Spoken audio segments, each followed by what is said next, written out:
I'm Effie Parks. Welcome to Once Upon a Gene, the podcast. This is a place I created for us to connect and share the stories of our not-so-typical lives. Raising kids who are born with rare genetic syndromes and other types of disabilities can feel pretty isolating. What I know for sure is that when we can hear the triumphs and challenges from others who get it, we can find a lot more laughter, a lot more hope, and feel a lot less alone. I believe there are some magical healing powers that can happen for all of us through sharing our stories, and I'll take all the help I can get. Once Upon a Gene is proud to be part of Bloodstream Media. Living in a family affected by rare and chronic illness can be isolating, and sometimes the best medicine is connecting to the voices of people who share your experience. This is why Bloodstream Media produces podcasts, blogs, and other forms of content for patients, families, and clinicians impacted by rare and chronic diseases. Visit bloodstreammedia.com to learn more. Hello, friends, and welcome to the show. This is Once Upon a Gene, and I'm your host, Effie Parks, and I'm so happy to be here, and I'm so happy that you're here. I'm grateful for you for tuning in. Thank you so much for supporting the show. I can't believe it's almost Rare Disease Day 2024. I feel like time is in the upside down. I'm behind on so many things. I know I need to get back to the episodes. Thank you for the reminder. They'll be out soon. I will get back on top of it. And normally I have like some big, fun, flashy Rare Disease Day plans. But again, the time, it's like, so I haven't decided what I'm going to do. But definitely think we should all show up for a Once Upon a Gene walk in, I don't know, maybe some zebra attire. I'd love to know what you're doing. Please tag me on social media or send me a message and let me know what you're up to, because it's a leap year and it's very cool. I'm excited to introduce my guest to you. I'm sure many of you know who she is. I get questions all the time, but especially this one. Who is COMBINEDBrain? What is COMBINEDBrain? Should we join COMBINEDBrain? And it's so much of an answer that finally I was like, Terry Jo, we really just got to make it happen. Like, I know we got stuff to do, but like, I'm going to need to send people an episode rather than just explain this all the time. And also, how can one really explain it? Get a notebook out for real. Like, she goes in detail of all of the initiatives and all the projects that they're working on and all the opportunities that are available to patient advocacy orgs. There's a lot of information in this episode. And patient advocacy org leaders, send this to your patient groups so they can understand too all of the stuff that you're working on behind the scenes and what this is really about. So COMBINEDBrain is a nonprofit org, and they're revolutionizing the approach to clinical treatments for rare genetic neurodevelopmental disorders by pooling efforts, studies, and data. It's patient advocacy-led, which is so cool, and it's all of this magical collaboration with clinicians and researchers and pharmaceuticals, and it's very cool. And I'm just going to let her explain it to you because she's so chill and smart and funny, and you're going to love her. And you should learn more about her after you listen to this episode. You should listen to another podcast that I'm going to link in the show notes here about her kind of past life. She's a fascinating human being, and I'm so happy she's on our side. She is not only a rare mom to a beautiful, handsome man with Angelman, but she's a neuroscientist, and she is doing all of the things. So please enjoy my conversation with Terry Jo.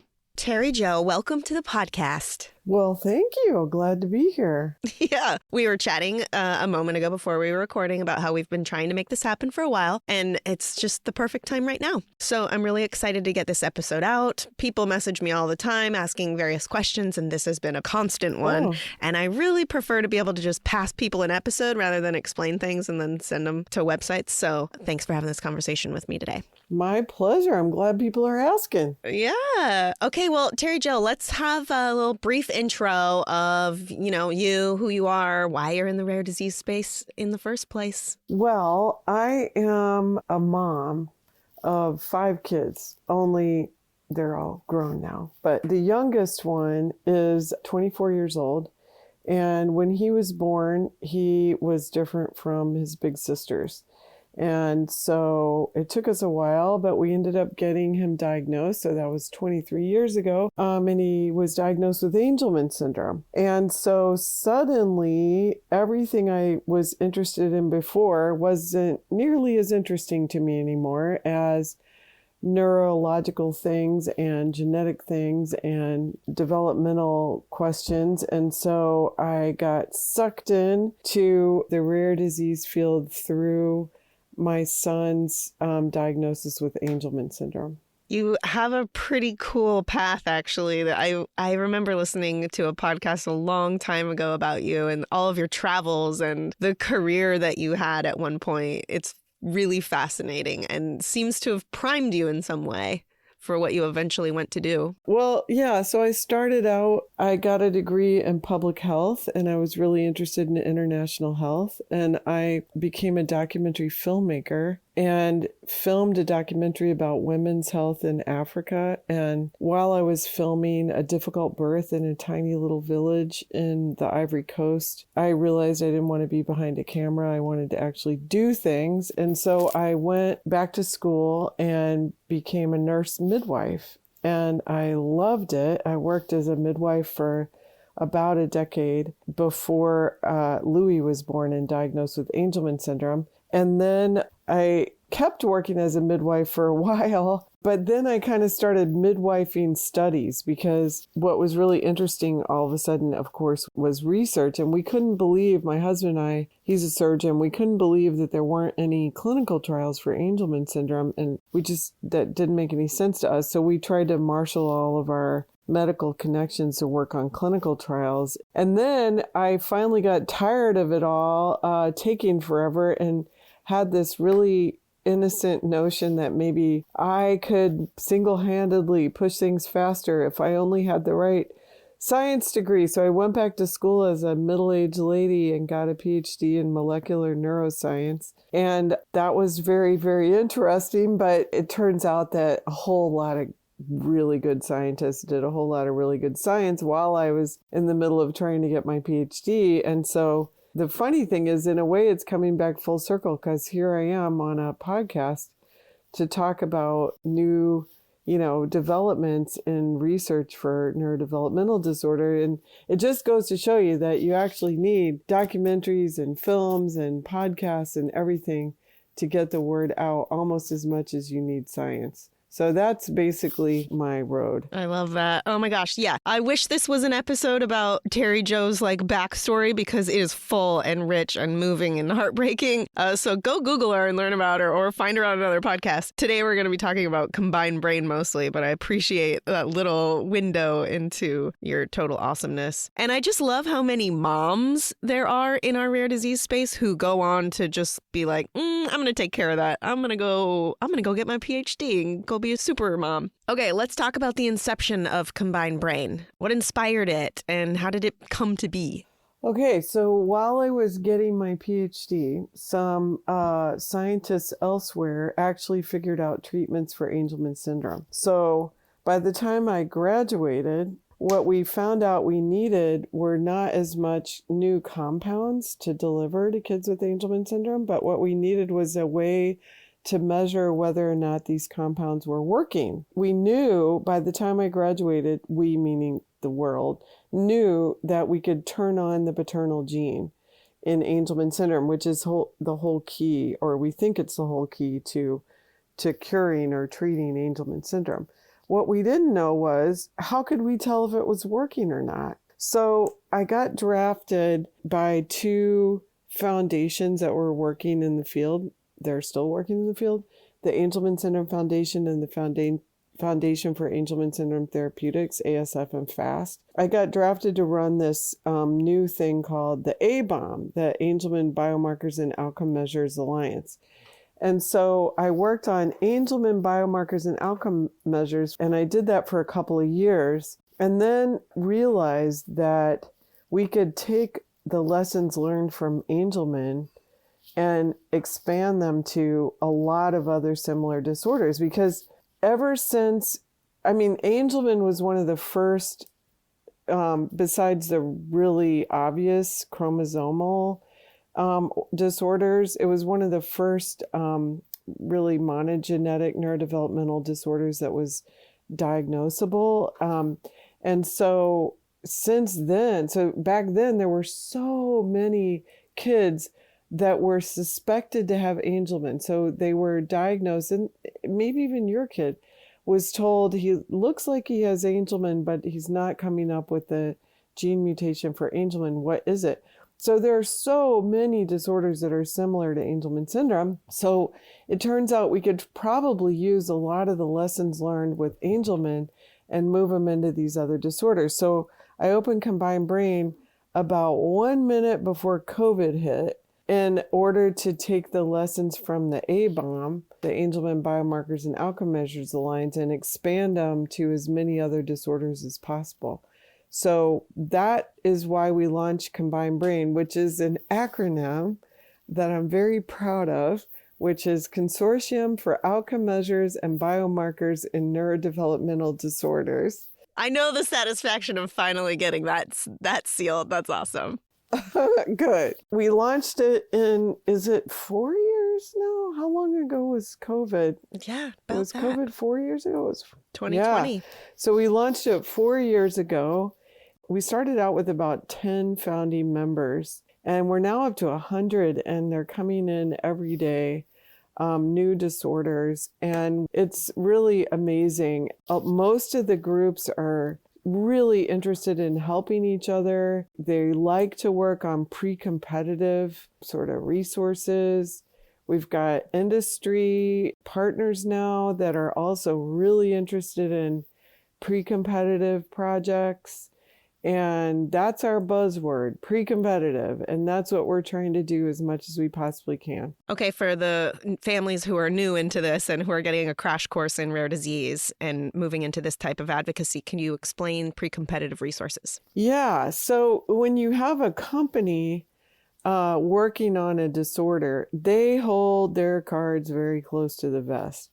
They really don't like talking about what they're doing or what they're finding or anything. And a lot of that has to do with the fact that stock prices reflect if they make mistakes or if they stumble or if there are uncertainties. And, they just don't want to really publicize a whole lot of what they're doing. And so what happens a lot of times is you can have company X do a whole lot of work, and then company Y has to redo the whole thing because X can't talk about it. And then company Z comes in and has to redo it for a third time. And when you have a rare disease that might only have 100 or 1,000 patients in the world, you just don't have the luxury of redoing research all the time because families get sick of it and there just plain aren't enough patients to go around. But if you could get those 3 companies to join together and say, okay, what can we do and share before we even start studies that is going to make it faster, cheaper, and less complicated for the families because they'll only have to do things once instead of 3 times? What can we share and make it work better?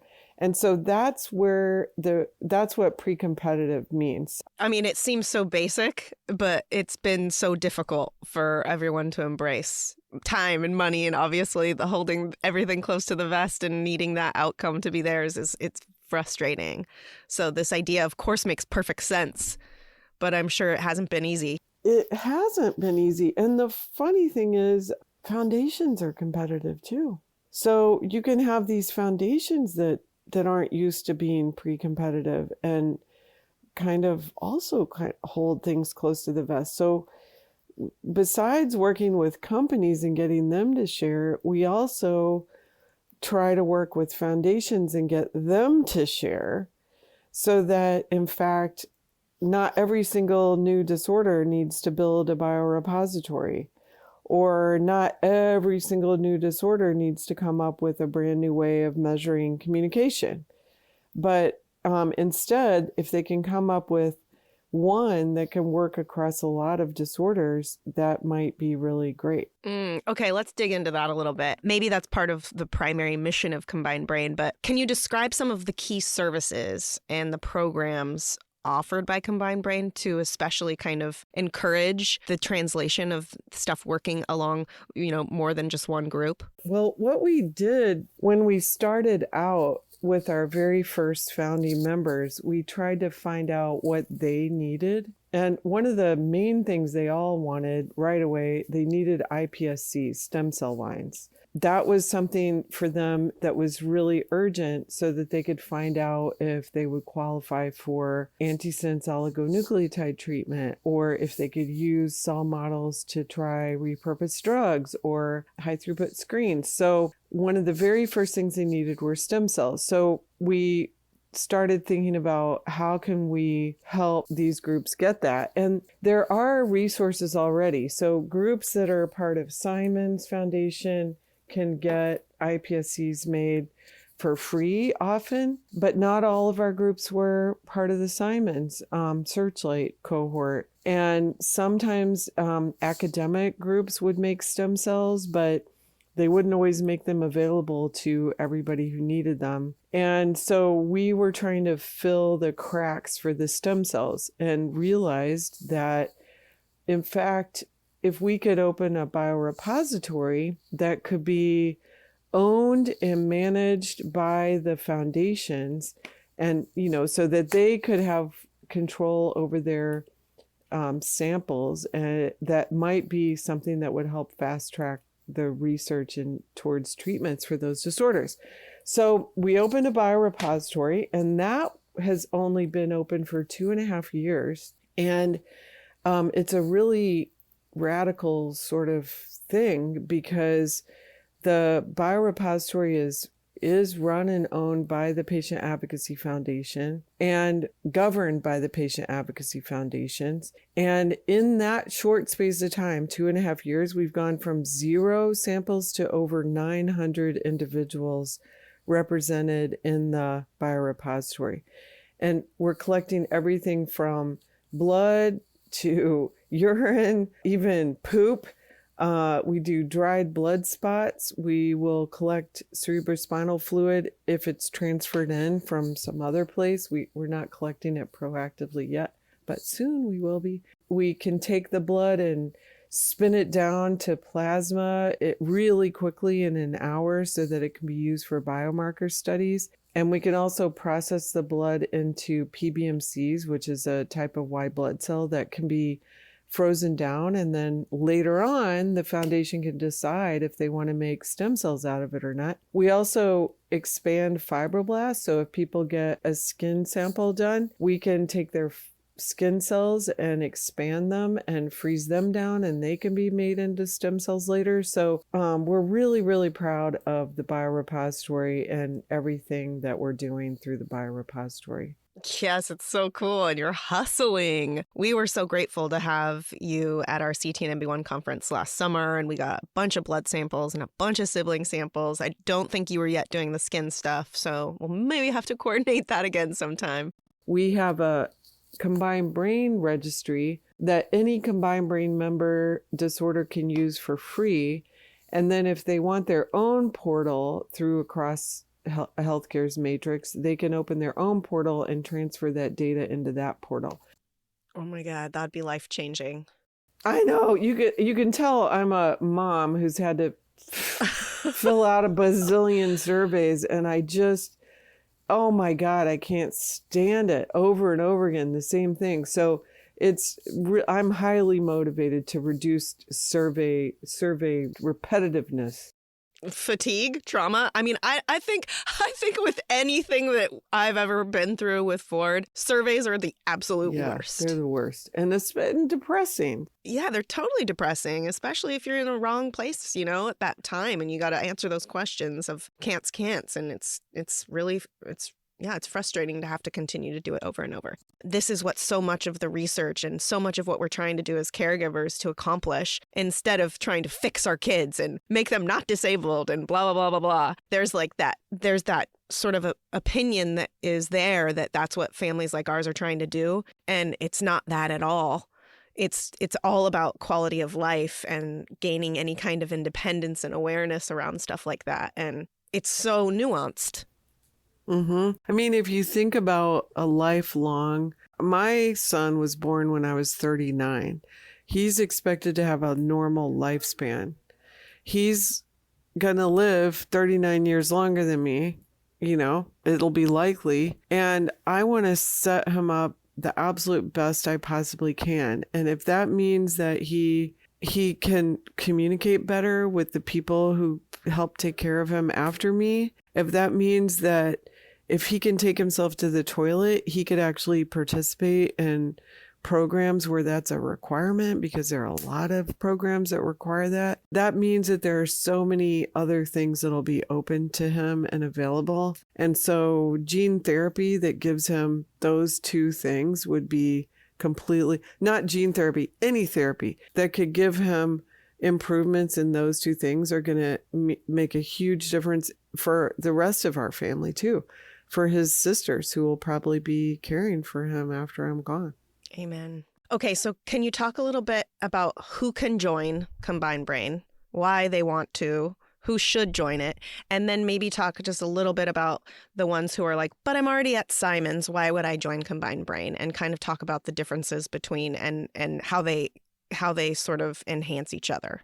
Oh, that's a great question. So truthfully, if Simon's would open their list to every neurogenetic disorder, you wouldn't have as much reason to join COMBINEDBrain, because you should be able to contribute a lot of study data to Simon's Searchlight, but they don't. Right now, their list is limited. It used to be limited specifically to disorders that have an autism diagnosis. They're opening it up, so bit by bit, it's open more, but they don't work on creating new outcome measures or doing conceptual models. That's where we can add to what Simon's does. And we try to collaborate with Simon's. So if a group's already on Simon's, we really try to work with Simon's to get data or give data back and forth. So that's one example. The same thing with RareX, or any of them. So for example,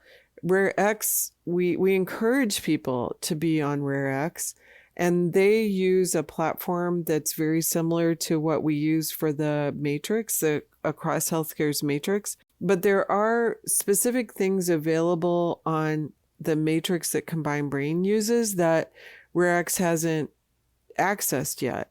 So for example, on our Matrix, you can actually enter things that happen to your kid uniquely.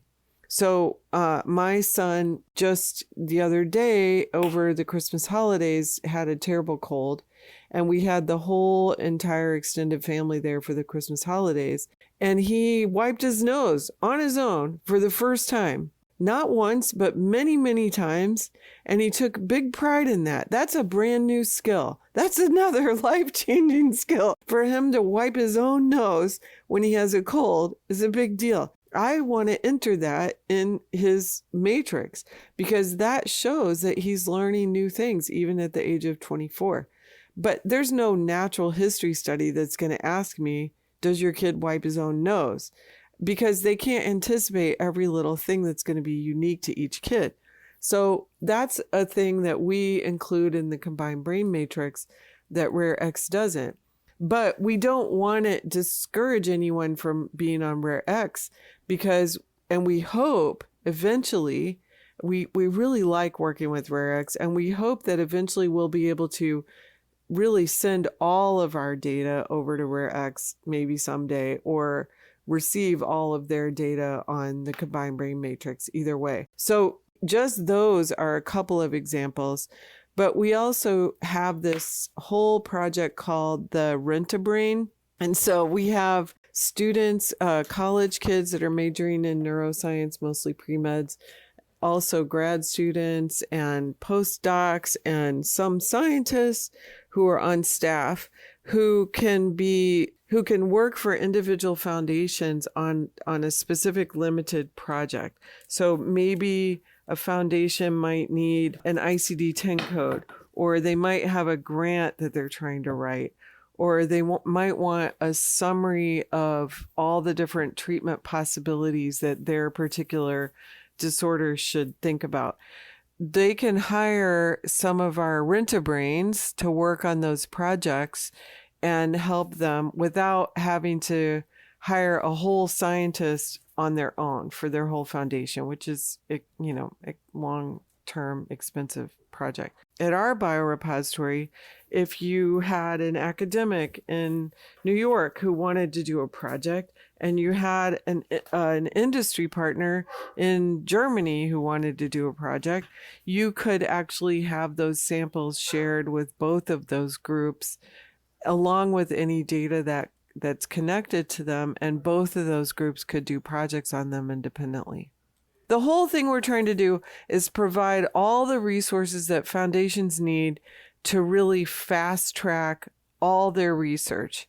And that research could be done by academics, or it could be done by industry, or it could be done by even the foundation.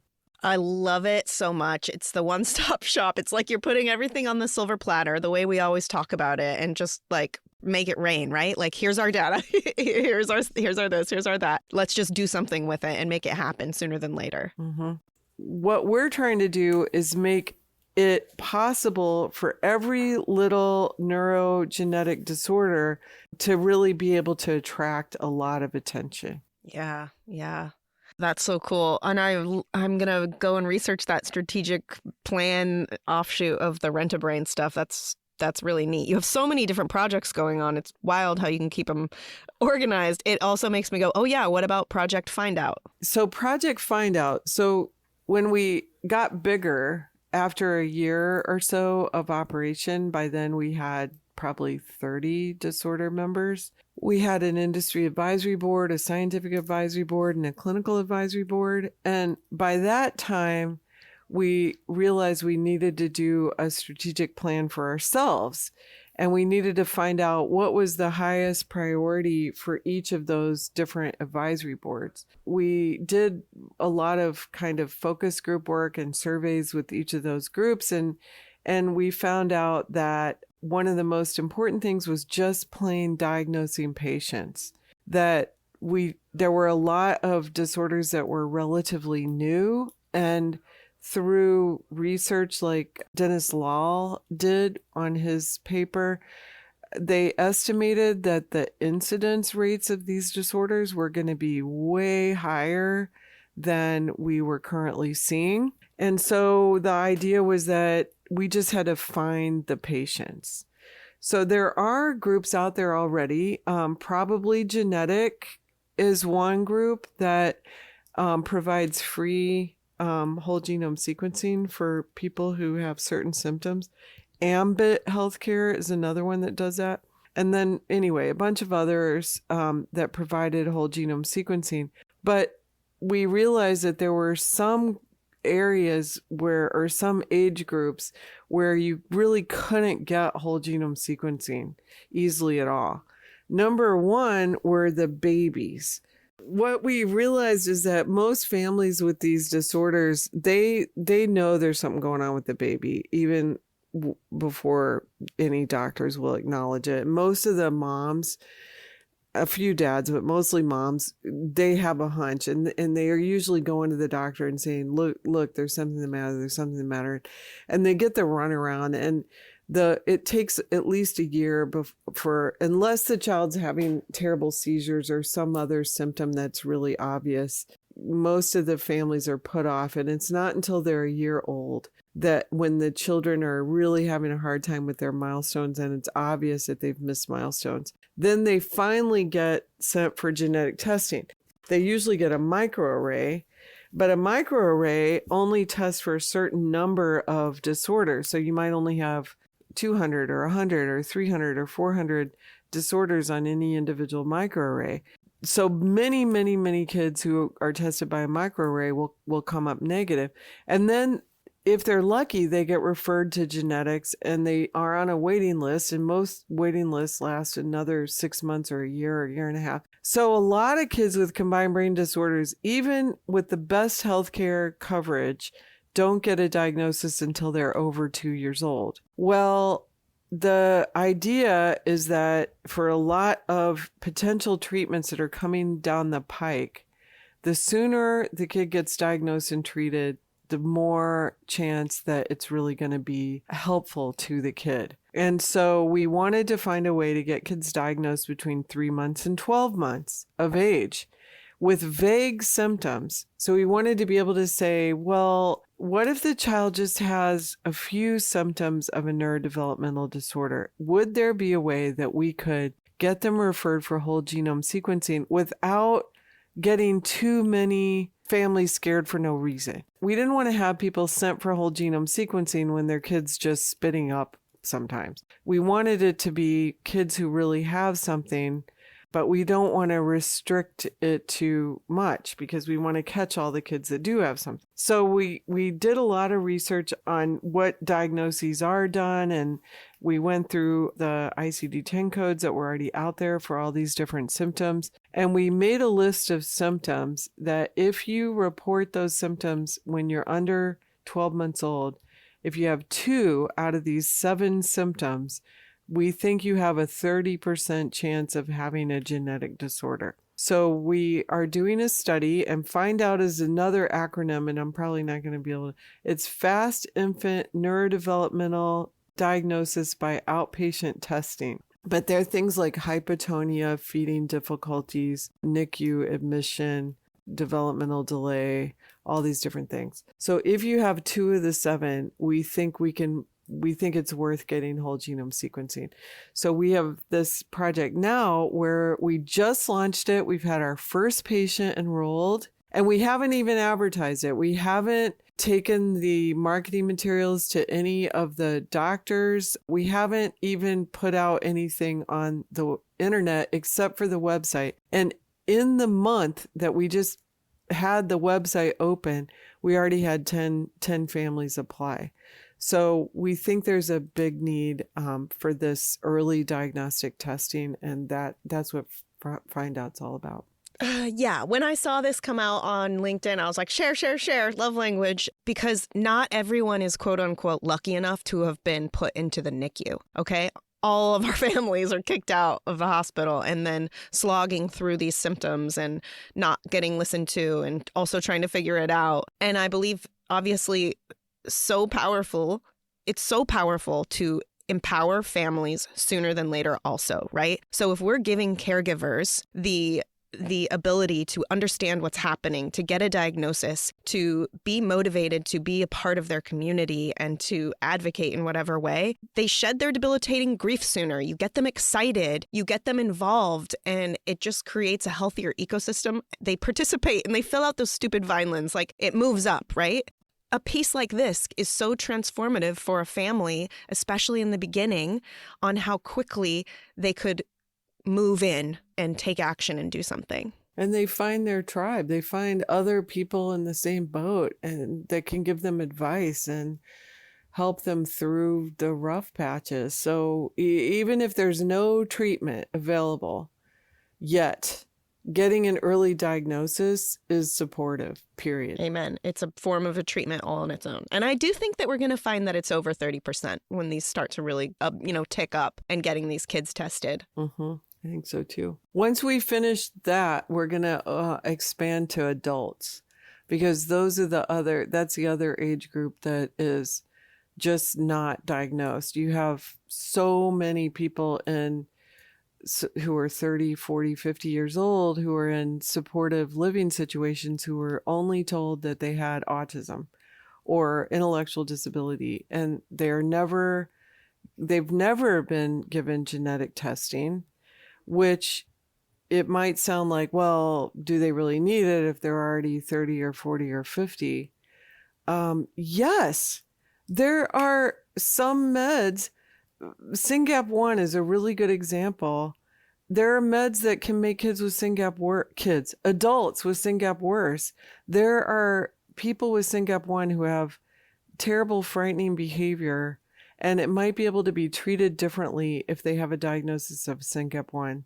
Anyway, getting a diagnosis at any age is going to be important, and we think that the adults are the next frontier. So we're trying to do the babies and then the adults. Amen. This has been on my heart for so long, finding the adults who are under these umbrellas of, autism, epilepsy, CP, and There's so much to it, right? And then think about the patient populations that we would grow also for other important reasons. But yeah, them getting help and then getting an answer and us learning like, oh, our kids don't die at 30, or, oh, this is something that actually starts happening. We need to address this now and kind of keep a watchful eye on it. Like so many things. Knowledge is power. Mm-hmm. Okay, so what are the patient advocacy orgs that are a part of COMBINEDBrain doing really well in how they're utilizing COMBINEDBrain, and what do you wish they could do better or faster or pay more attention to? And then also, what about their patient group?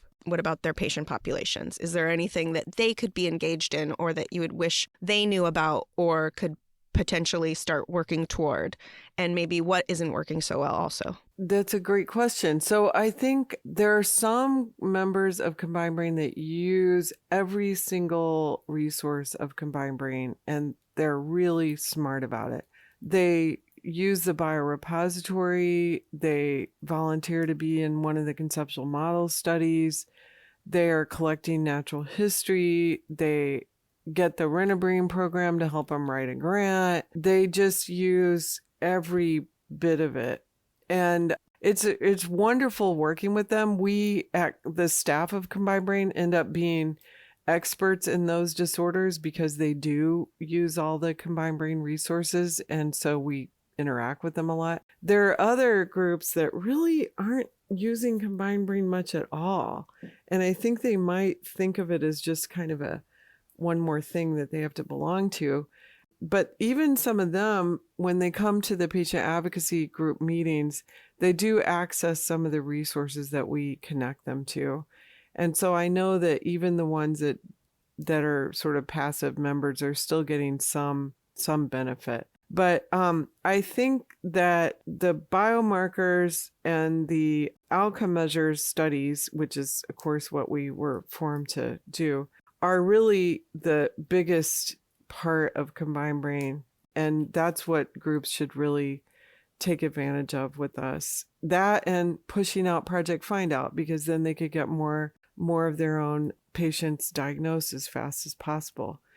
But in terms of what the patients in the groups could do, they can go ahead and donate their blood samples. They can go ahead and fill out those dang surveys.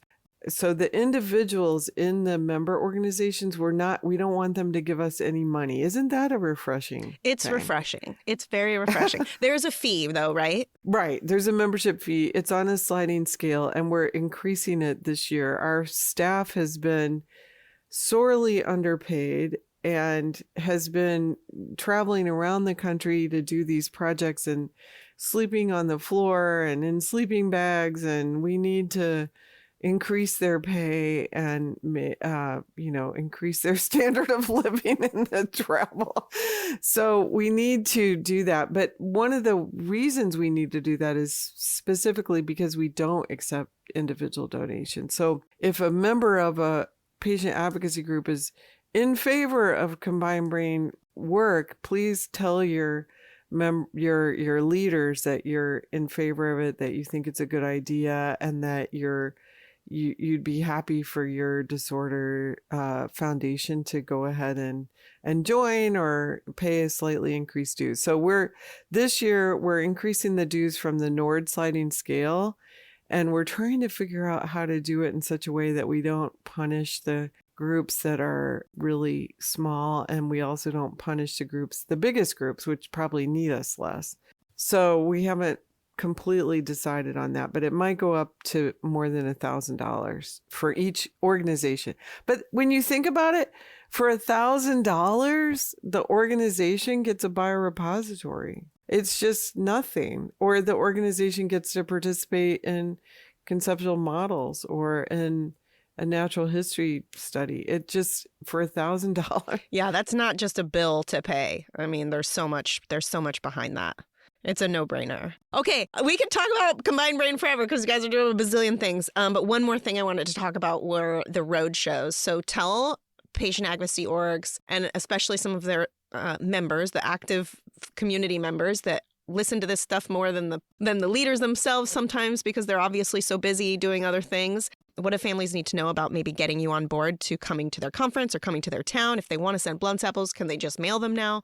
How's all that working if they want to contribute? Yeah, thanks. So we got this brilliant idea this year that we have 100 member organizations and a good 50 of them had conferences this year. There were 50 conferences around the country. And so we thought, well, if we asked each of those member organizations to open their conference up to every other COMBINEDBrain member, then that means that we have 50 collection sites around the country where we can be collecting samples from any COMBINEDBrain member.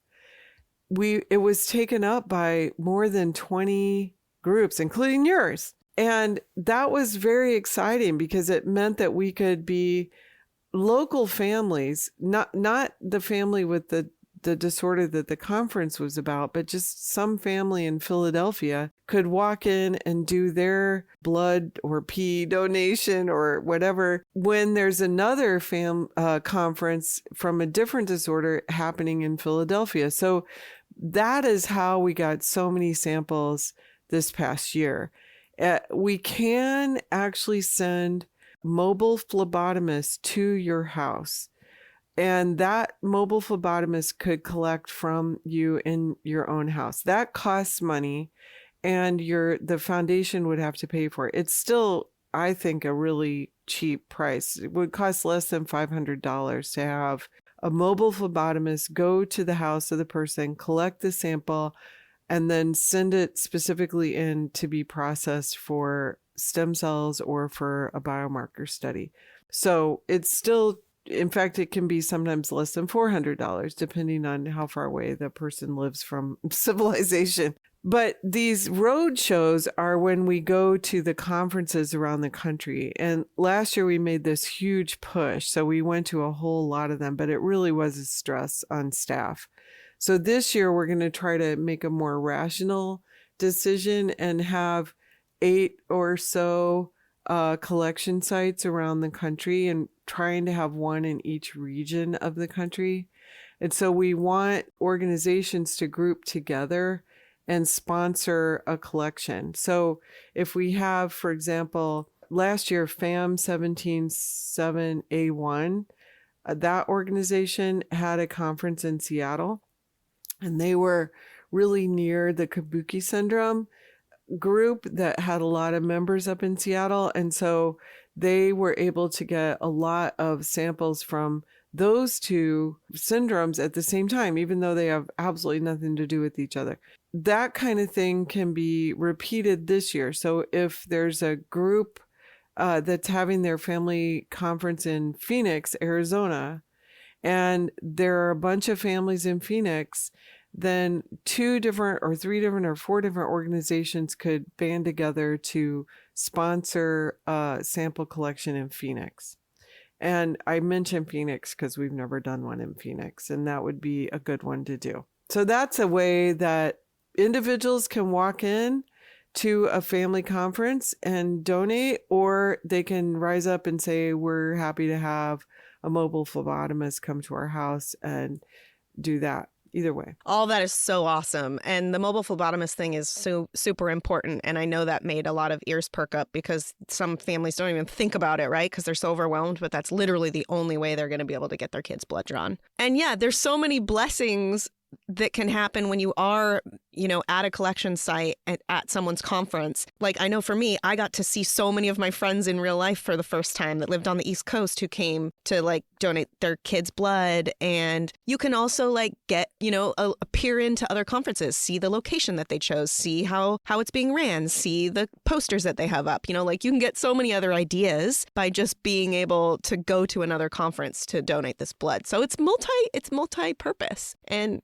Arizona, if you heard it, you could be Terry Jo's best friend if you have a conference there. And I'm all about the desert. Okay, well, congratulations to you and your team. I know so many of them, and they work so hard, and they're always so loving and they're so good with the kids. Like, if you could ever have someone draw your blood, I would definitely choose someone on your team because they just get it and they make it so fun. Shout out to Rachel Heileman for that. So yeah, you're doing so much great work. I could talk about this for a long time because there's a lot of information, but I'm going to try to cut it off at this point. So I guess just leave us with kind of like your glowing, hopeful future nugget that you're kind of thinking about every day. So I'm dying to tell you about 2 new projects that we're going to be launching in 2024. These are, we've been just really excited about this. So we've been working on biomarkers, and we started off with blood-based biomarkers, specifically plasma. But in fact, there are 2 other areas of biomarkers that are really important to work on with neurodevelopmental disorders. One is cerebrospinal fluid, and one is EEG. So you could technically have biomarkers from EEGs. And I don't mean just the sort of indication that you're going to have a seizure or just had a seizure or having a seizure. I mean more like a deep dive into the patterns of an EEG. So you can see that there might be something abnormal in children with a particular disorder that might be more abnormal in the most severely affected kids and maybe less abnormal in the less severely affected kids. So if you have enough EEGs from a particular disorder and enough EEGs from typical controls, kids who don't have a disorder, and you can look at those over time, and you also have all the data about how severely affected they are and what their genetic variant is, all of that, you can do statistical deep dives into that to find out if there's a way to predict whether a kid is more severe or less severe. And the big thing, the big breakthrough is if you can actually show a response to treatment.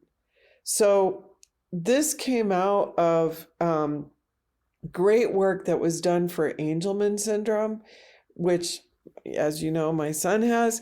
And we collected EEGs through the natural history trial for 15 years. And they were collected at 6 different sites from all these different kinds of machines.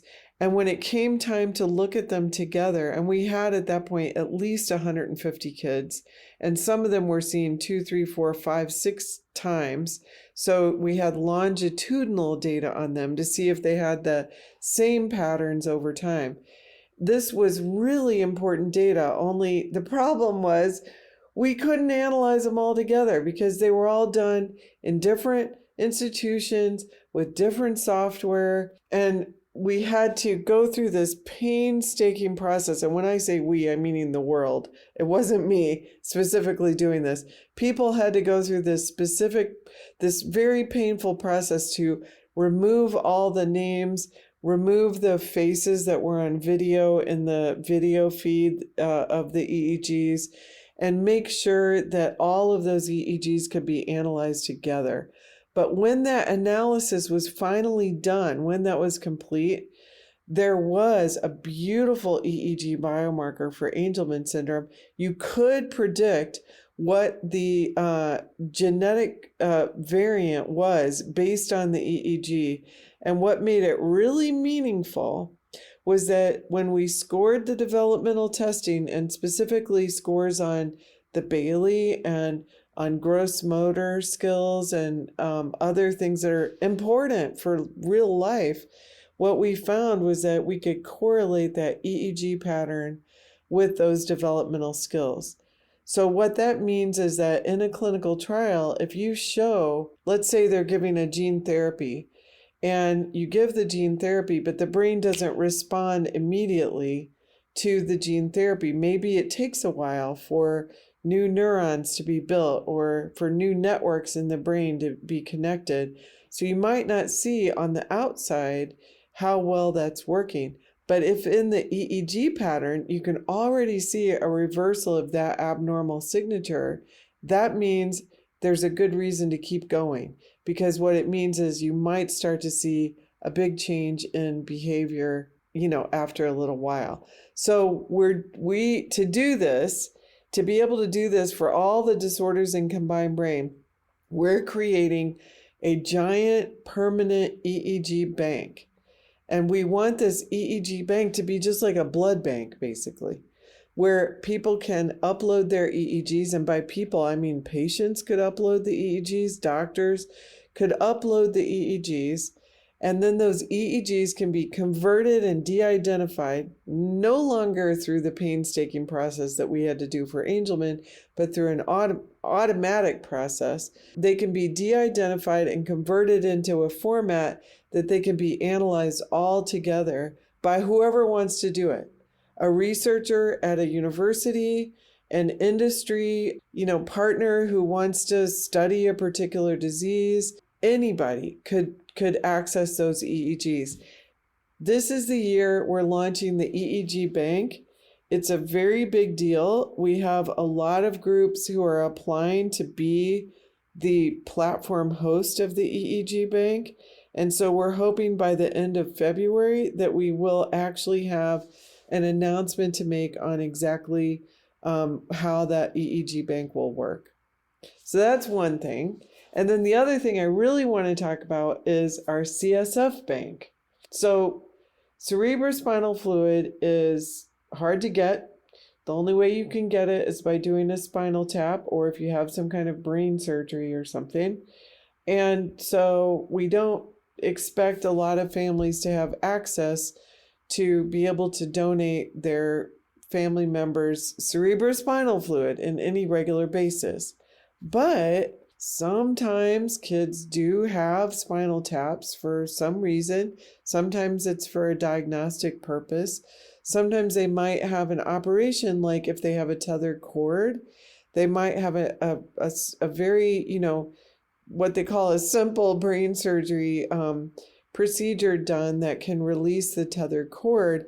And during those procedures, you can get a sample of the cerebrospinal fluid. We also have other people who might go under anesthesia for some normal thing, like maybe they have to get their dental work done, or maybe they have to get heel cord injections or some other procedure, but they still have to have anesthesia to be able to do that. When they're under anesthesia, if they're willing to do a spinal tap to collect cerebrospinal fluid, then we are hoping to put all that cerebrospinal fluid in our CSF bank. So we have our blood bank, our biorepository, we're launching our EEG bank, and we're launching our CSF bank. And the CSF bank is being launched also in 2024. It's very exciting. We have a surgeon in South Carolina who actually contacted us and said, he does these procedures all the time and he doesn't want to throw away cerebrospinal fluid.